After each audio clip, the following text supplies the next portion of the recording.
O mundo tem um problema de energia. Nossa demanda por eletricidade é infinita, mas nosso suprimento é limitado, caro e, em alguns casos, até mortal. Agora, e se eu dissesse que a chave para um futuro sustentável e abundante para todos está dentro desta caixa?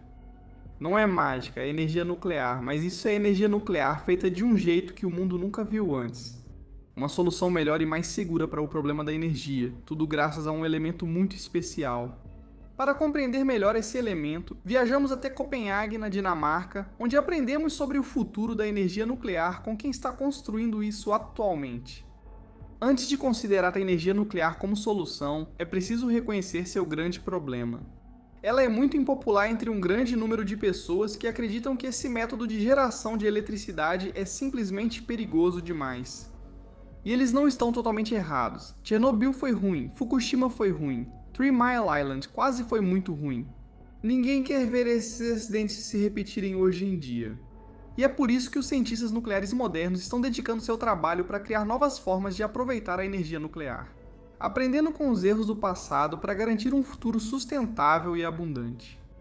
É aí que entra esse elemento muito especial. Chama-se tório. E este é um combustível nuclear para o futuro da humanidade. Mas não podemos realmente explicar como o tório fará diferença até entendermos como a energia nuclear funcionou até os dias de hoje. No centro de tudo está a fissão, conhecida como divisão do átomo. Mas o que é um átomo? Em resumo, são os blocos que formam toda a matéria do universo. A tabela periódica dos elementos reúne todos os diferentes tipos de átomos que descobrimos até agora. No centro de cada átomo há uma pequena esfera de partículas minúsculas. Esse é o núcleo. Dentro dessa esfera estão os prótons e os nêutrons. O número de prótons no núcleo determina qual elemento aquele átomo será, e quanto mais prótons ele contiver, mais pesado o elemento se tornará. Então, o hidrogênio está aqui no topo da tabela periódica. Ele tem um próton no núcleo e é o elemento mais leve do universo conhecido. Aqui embaixo, na outra extremidade, está o laurêncio, com 103 prótons todos espremidos em um único núcleo. Nêutrons também estão no núcleo, mas influenciam o átomo de forma diferente. O número de prótons define o elemento, enquanto a quantidade de nêutrons gera variações desse elemento. É como ter um Cheeto normal e outro super picante. Ambos são Cheetos, só mudam os sabores. Mas em vez de sabores, os átomos têm isótopos. E assim como acontece com os salgadinhos, alguns isótopos podem ficar picantes, o que nesse caso significa que eles podem se tornar instáveis. Agora, se voltarmos um pouco na tabela periódica, encontramos alguns nomes mais familiares: plutônio e urânio. Sabemos que esses elementos estão associados à energia nuclear, bombas atômicas, radiação, todas essas coisas. E o motivo disso é que esses são metais pesados naturalmente radioativos que possuem um núcleo grande cheio de prótons e nêutrons. Isso os torna ótimos candidatos para a fissão nuclear, porque quanto maior o núcleo, mais fácil é desestabilizá-lo e quebrá-lo. A razão simples para isso é que, como os prótons são carregados positivamente, eles têm uma tendência a se repelir, como tentar juntar dois polos norte de um ímã. A força que mantém os prótons juntos chama-se energia de ligação e é gerada pela massa do átomo. Pode parecer confuso, e realmente é, mas aqui está algo que deve lhe soar familiar. Esta é a famosa equação de Einstein I igual a mc ao quadrado. E aqui está o que isso realmente significa. Energia é igual a massa multiplicada pela constante, que é a velocidade da luz ao quadrado. Ainda é confuso, mas em termos bem simples, isso é tudo o que você realmente precisa saber. Massa é energia, e energia é massa. Voltando ao nosso urânio, sabemos que ele tem muitos prótons, o que significa que ele tem muita energia. Então agora tudo o que precisamos fazer é liberar essa energia. A maneira como fazemos isso é atirando no átomo. Nesse caso, nossa munição é um nêutron livre, e nosso objetivo é atingir esse átomo e forçá-lo a absorver o nêutron extra. Lembre-se de que adicionar um nêutron a um átomo vai mudar seu tipo ou seu isótopo. Se queremos quebrar esse átomo, o ideal é começar por um já bem instável, ou seja, muito apimentado. Na nossa reação nuclear, esse isótopo é chamado de urânio-235, o que significa que ele tem 92 prótons mais 143 nêutrons. Esse é um átomo grande e instável que está mal conseguindo se manter unido. Então, quando atingimos ele com um nêutron extra, isso vai empurrar todo esse núcleo instável além do limite, e o átomo vai se partir. O processo de divisão faz duas coisas. Libera a energia acumulada que mantinha os prótons juntos e também faz com que vários dos nêutrons que estavam dentro do núcleo sejam lançados para fora em altíssima velocidade.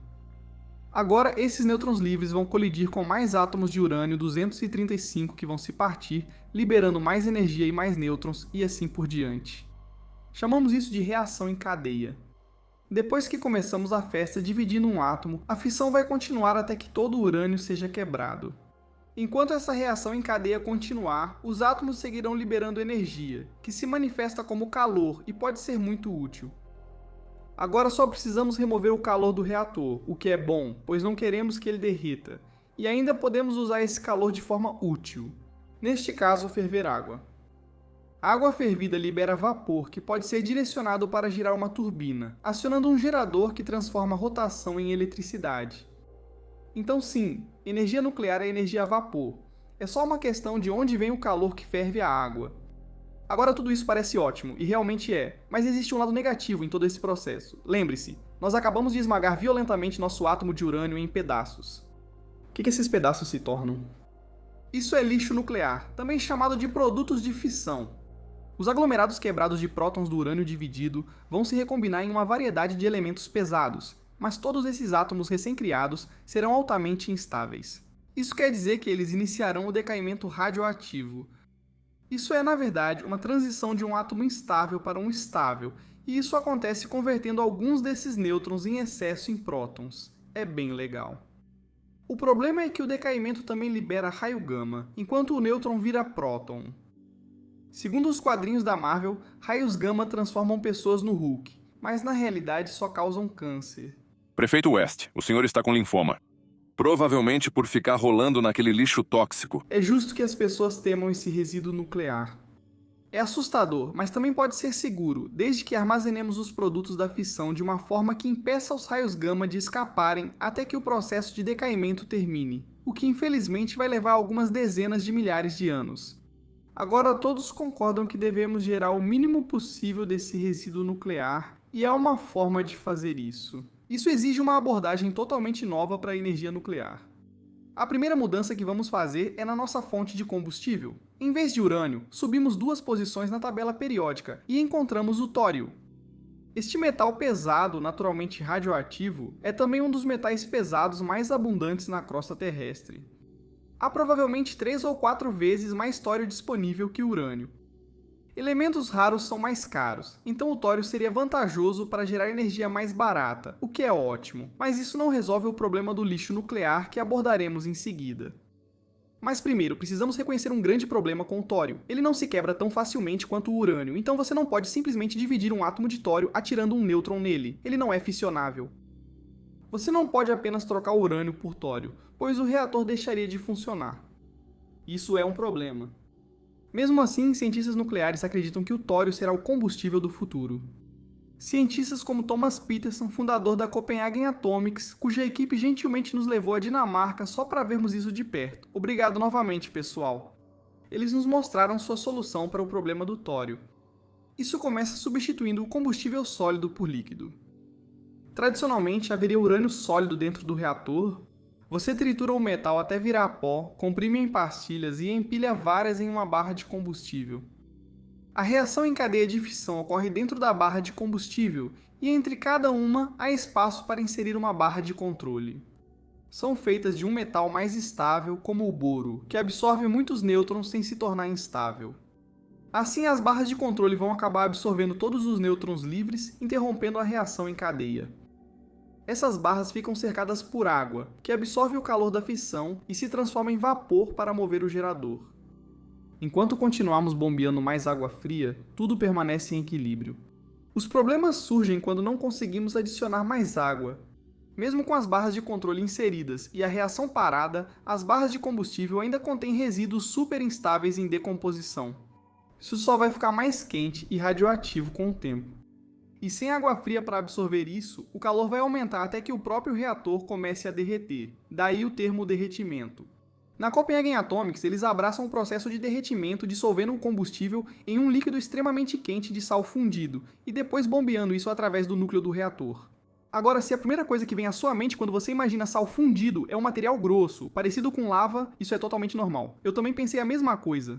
Mas quando eles aquecem a mistura de sal entre 500 e 1000 graus Celsius, ela na verdade adquire a mesma consistência da água corrente, o que significa que pode ser bombeada como qualquer outro líquido, só que muito mais quente. E isso provavelmente traz à tona a segunda coisa que vem à mente, que é o sal quente corroendo todas as bombas e tubulações. Como alguém que já dirigiu por muitos invernos canadenses, eu sei muito bem que sal mais metal é igual a ferrugem. Mas isso nem sempre é verdade. O motivo pelo qual a parte de baixo do meu carro está toda enferrujada tem mais a ver com a exposição ao oxigênio, água e sujeira do que apenas ao sal. O sal acelera o processo. Com certeza, mas não é a causa do problema. Então, o que a Copenhagen Atomics faz é purificar o sal a um nível tão alto que ele não corrói o metal na bomba ou na tubulação deles. Então você pode ver que se você usasse sal não purificado por 5 anos, teria bastante corrosão. Neste caso, quase não há corrosão. Isso pode funcionar facilmente por 5 anos. Agora, criar um motor de bomba que funcionasse a 700 graus Celsius ainda não era fácil. Nessa temperatura, o lubrificante se degradaria e o atrito arruinaria o mecanismo. Então, a Copenhagen Atomics inventou uma bomba que levita as partes rotativas em mancais magnéticos, o que elimina o atrito da equação. Tudo isso é muito interessante, mas não explica necessariamente por que estamos passando por todo esse trabalho para usar combustível líquido nesse reator nuclear. Veja, a maior vantagem é que o sal fundido flui continuamente pelo reator, não ficando preso em uma vareta de combustível sólido. O líquido pode ser filtrado enquanto circula. Então o que eles podem fazer é remover todos os átomos já fissionados, o lixo nuclear, e impedir que eles se acumulem dentro do suprimento de combustível. Isso torna o combustível mais eficiente porque há menos resíduos para interferir no processo de fissão. Os nêutrons livres terão um caminho livre para atingir átomos que podem ser divididos, e isso também significa que você aproveita mais material utilizável da sua fonte de combustível. Em reatores tradicionais, quando as barras de combustível acumulam muitos resíduos, é necessário removê-las e armazená-las em local seguro. Ainda haverá urânio-235 utilizável na barra, mas em menor quantidade que os resíduos, por isso deve ser descartada. Agora, o objetivo de tudo isso é substituir o urânio por tório, certo? Então vamos entender como isso realmente funciona. Na reação de fissão nuclear, ao atingir um átomo de tório com um nêutron extra, ele não se divide, mas sofre uma mudança importante. Então começamos com o tório-232. São nossos 90 prótons mais 142 nêutrons. Ainda é um átomo bem grande e instável, mas não é instável o suficiente para se tornar fissionável. Ele precisa de mais tempero. Chamamos isso de um átomo fértil. Então, quando atingimos o tório-232 com um nêutron livre, ele se torna tório-233. E é aqui que o átomo começa a ficar mais instável, o que desencadeia o processo de decaimento radioativo que mencionamos antes, onde os nêutrons começam a se transformar em prótons. O interessante sobre o tório-233 é que ele decai muito rapidamente. Então, após cerca de 1 hora, aquele nêutron extra se transforma em um novo próton, o que aumenta o número atômico de 90 para 91, o que significa que nosso tório se tornou um novo elemento, protactínio. Agora, nosso novo isótopo, protactínio-233, também é muito instável, então ele começará a decair também. Essa etapa leva um pouco mais de tempo, mas depois de alguns meses, o protactínio terá ganhado mais um número atômico, o que nos leva ao 92, que é o urânio. Então, começamos esse processo com tório-232 e terminamos com urânio-233. Isso é diferente do urânio-235 que usamos para iniciar nossa primeira fissão nuclear, e isso é muito bom porque essa diferença funciona a nosso favor. O urânio-233 é um combustível melhor do que o urânio-235. Ele é mais fácil de dividir. Ele libera mais energia e cria uma reação em cadeia mais poderosa que vai dividir mais átomos. Então, você obtém uma reação nuclear mais eficiente ao usar urânio-233 como fonte de combustível. A razão pela qual usamos o urânio-235 é porque ele é um isótopo que ocorre naturalmente. A única maneira de obter o urânio-233 é criá-lo a partir do tório-232 fértil. Chamamos esse processo de reprodução. Vamos voltar para a Copenhagen Atomics para encerrar isso. Ali temos esse núcleo em formato de cebola, grande e redondo. Aqui há um esquema mostrando-o cortado ao meio, revelando suas diferentes camadas internas. Dentro do centro do núcleo há um recipiente oval de água. Isso resfria e desacelera nêutrons livres, mantendo a reação em cadeia controlada e estável. Não queremos que eles se movam rápido demais. A reação em cadeia começa na primeira camada da cebola. Sabemos que o tório não serve para fissão nuclear, então usaremos sal fundido com urânio. Esta é a nossa camada de combustível e precisa de urânio 235 para iniciar o reator. Depois, o processo de reprodução pode começar. Toda vez que um átomo de urânio é dividido, libera em média 2,5 nêutrons. Isso significa que você pode sustentar uma reação em cadeia sem precisar conter cada nêutron dentro da sua camada de combustível. Você pode deixar metade dele seguir para fertilizar seus átomos de tório. Fora da camada de combustível haverá mais água, que controla a temperatura, desacelera nêutrons e mantém o funcionamento constante.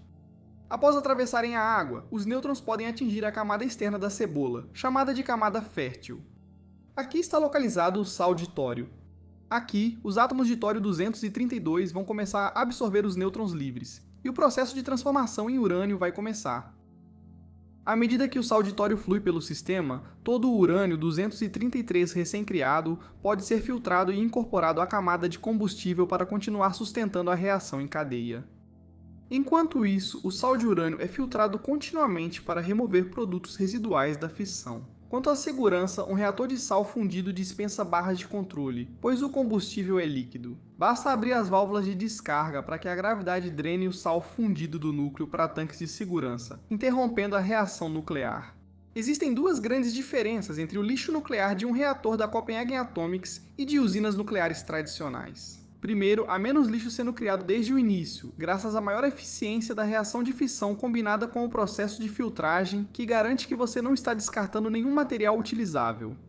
As projeções da Copenhagen Atomics apontam para cerca de 1000 vezes menos resíduos nucleares produzidos por um reator de sal fundido do que por um tradicional. O resíduo de um reator de sal fundido é bem mais radioativo que o de uma usina nuclear tradicional.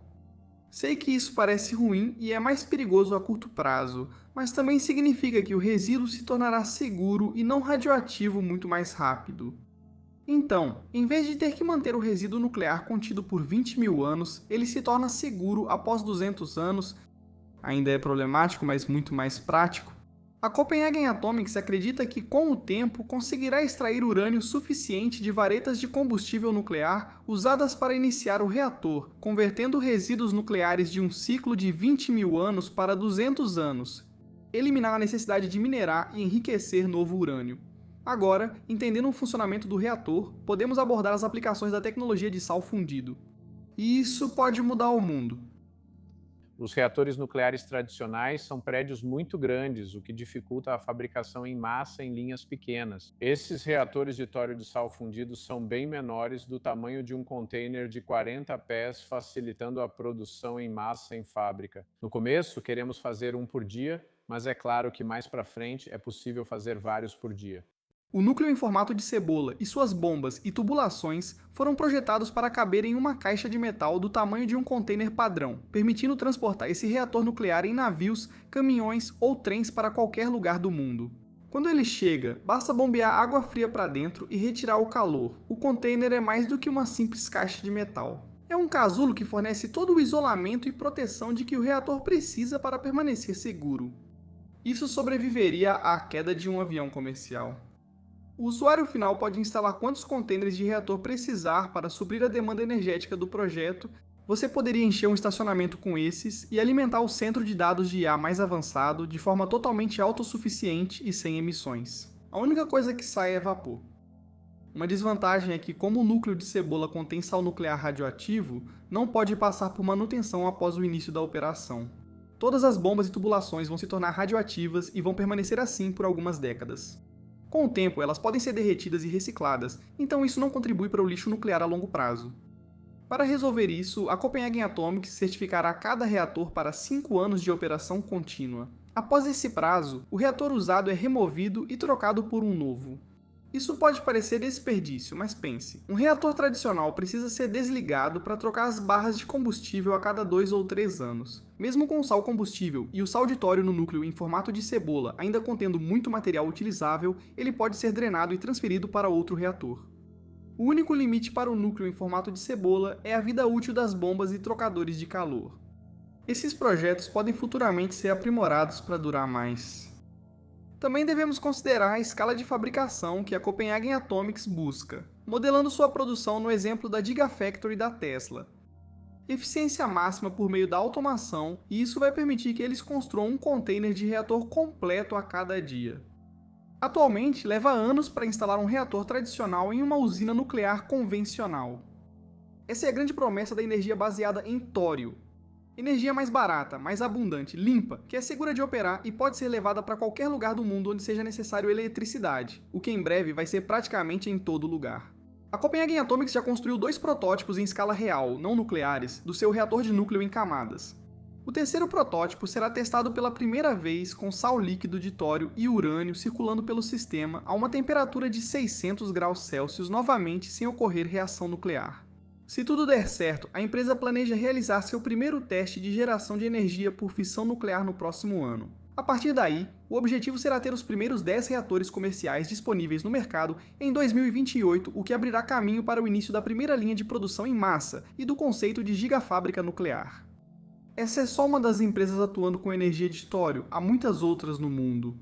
A China investe fortemente em reatores de tório de sal fundido para suprir sua crescente demanda energética. Assim, o tório ganhará destaque nos próximos anos. E se tudo acontecer do jeito que esse pessoal acredita, então o futuro pode ser bem promissor.